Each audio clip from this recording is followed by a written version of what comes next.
una o chemam pe Leana, cealaltă minge. Într-o zi, soare, și cea de-a treia fată, pe care o chemam Roma.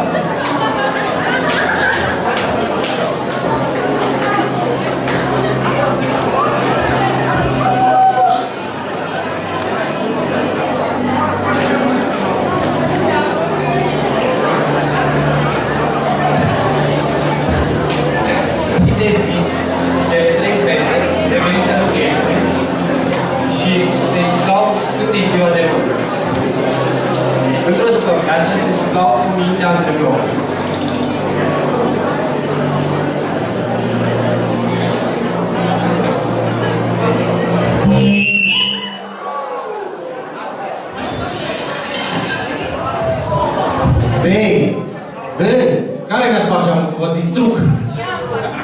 Tu? Tu l-ai spart? Dar cine? Tu l-ai spart. O stai că spun la poliție și la mumă, dar și la tată să vină să plătească geamul. Tu ne simțit-o.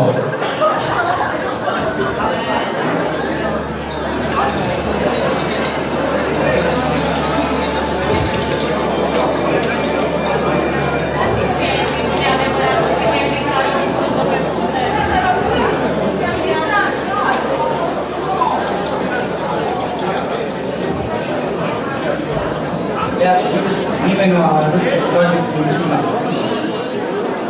În schimb, cele date de o pachetă de garaj, nu au dat de până la 10. Vă mulțumim!